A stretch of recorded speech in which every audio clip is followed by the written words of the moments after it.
Hi. My topic is being in your own world.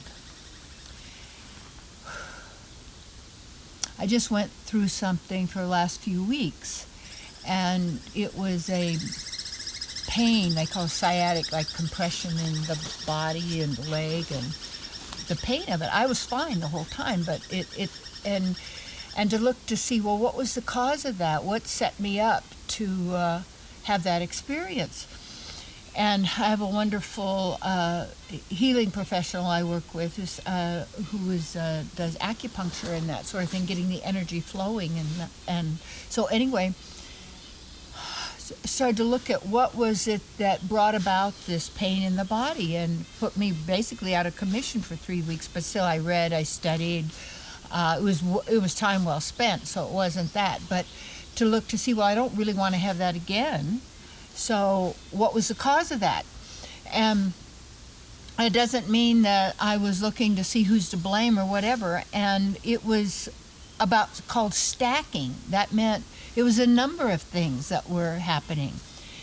And our challenge is to be able to stay in our own world. That means our own consciousness, without getting contaminated by the consciousness of other people who are not really in harmony with how we choose to be living our experience. And each of us has a right to choose that ourselves. We don't have to be part of a collective.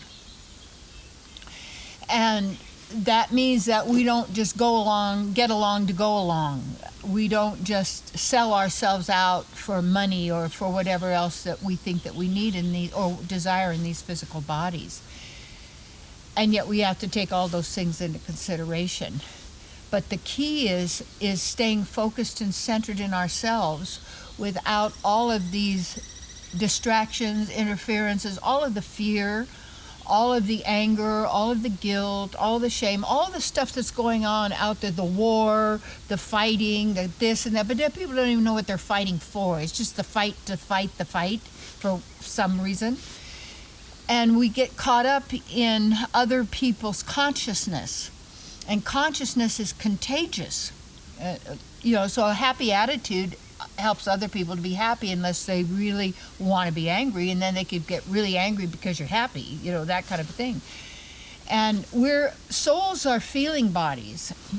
And there's emotions and feelings. And emotions are thought-driven. That means we're reacting to the outer world of effects, to allow the outer world to control how we feel in the inner world.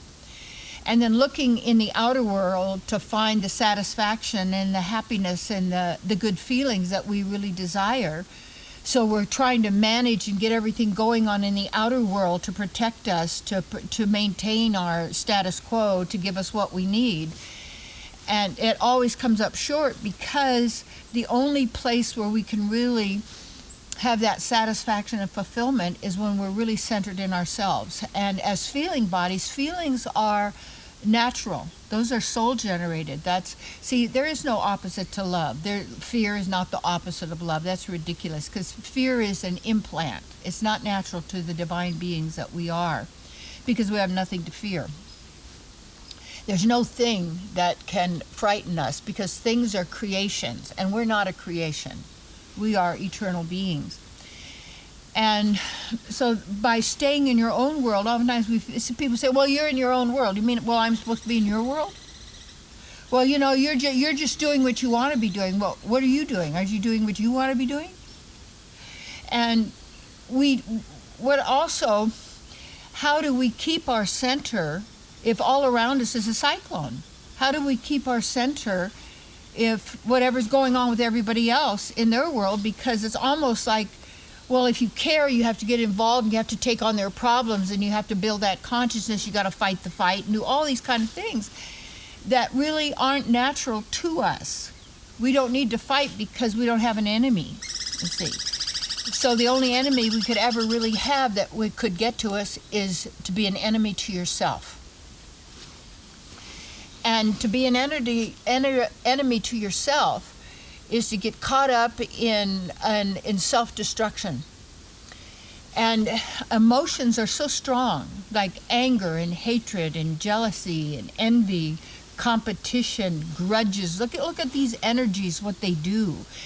And I had a number of different things that had happened, and part of it was anger that I didn't recognize and realize that I had there, but because I started to notice, obviously, about all the stuff going on in the world that you hear about and you read about and going on in people's lives and everything, that it's like was angry, like, this shouldn't be happening, this isn't natural, this isn't right. And all of the suffering that are going on through humans and animals and all of these divine beings. And by taking on that anger, it's justified, always, of course. But the problem is the energy of the anger is so destructive. And fear and anger shut down the immune system immediately. So we have no defense, in a sense, no protection for ourselves, because we have taken on some kind of consciousness, somebody else's energy. And a lot of times we do that so that we're liked, that people will like us, and they say, oh, well, you care, look how you're taking on our troubles and our pain and our suffering.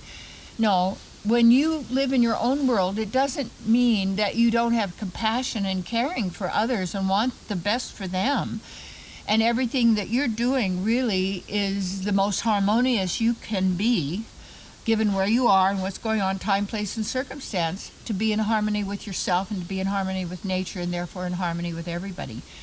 So it actually takes our work to stay balanced and to stay in harmony. And there were a number of things. There was change of the weather, and I was out in the cold and wasn't really acknowledging I didn't need to have a chill. So there was a number of factors. And then I started gardening and lifting heavy bags of, potting soil and doing all these sorts of things, going, oh, well, it doesn't matter, I could just do this.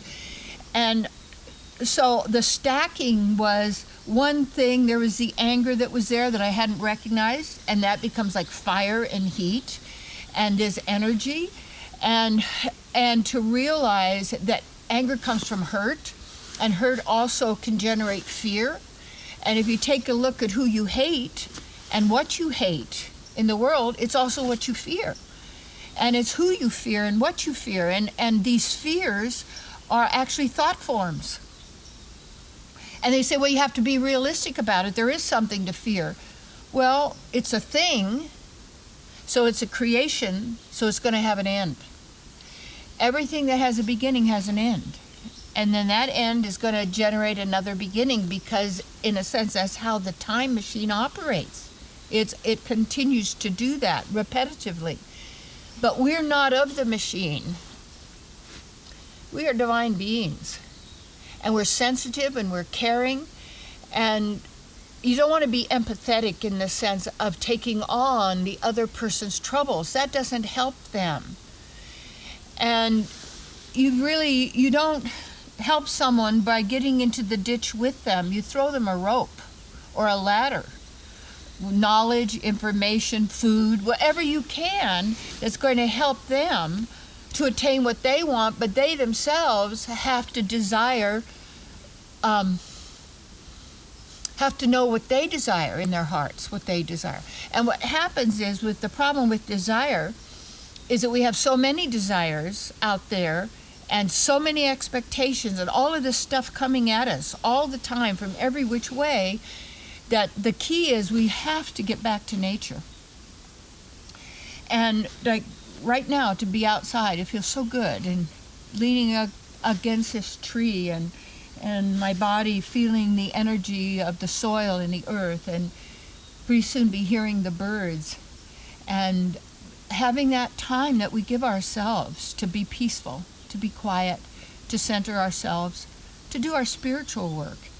And when we're so busy doing everything else, we're in the mind all the time. And then the mind becomes the enemy that we have of ourselves. But who are we fighting? Our own mind.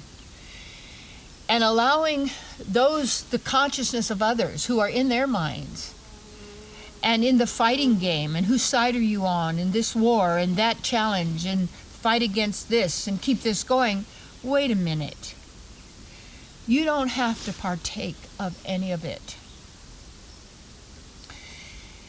And what that means is What is love of self? It's not I love Terry, I just love Terry. No, I'm not, this is not Terry anyway. This is my 3D body expression. I'm grateful for and all of that. But the being is who is important.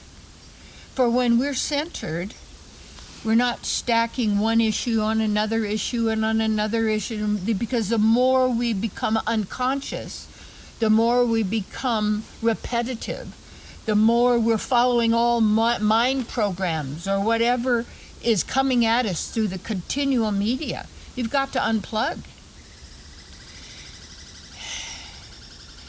And only you can do that. You say, well, I don't have the time. Really? Is your time running out?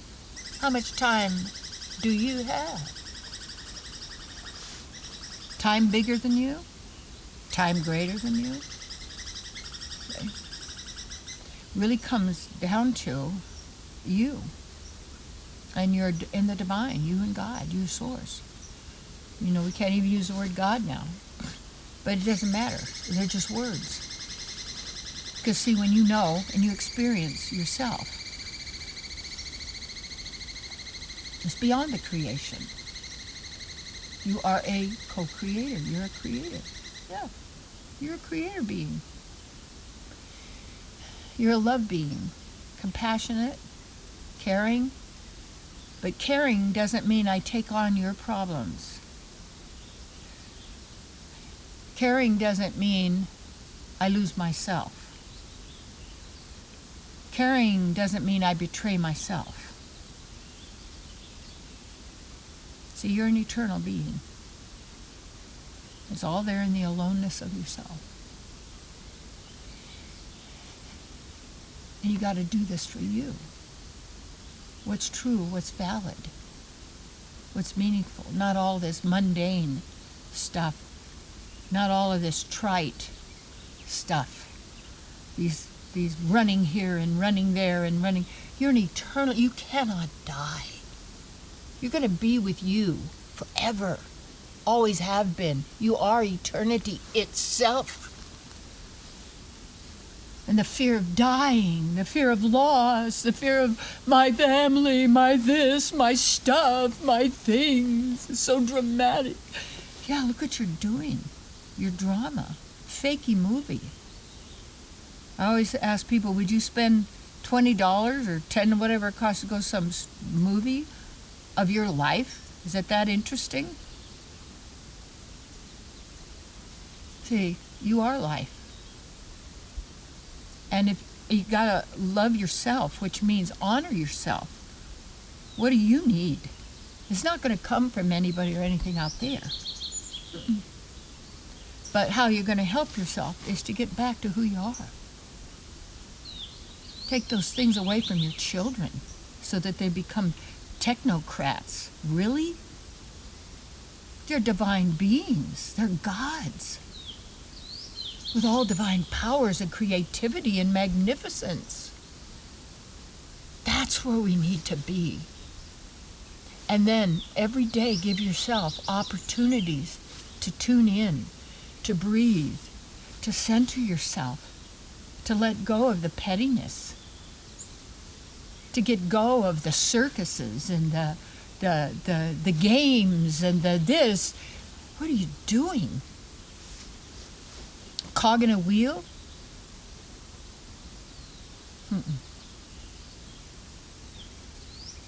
Will the real you please stand up? Yeah.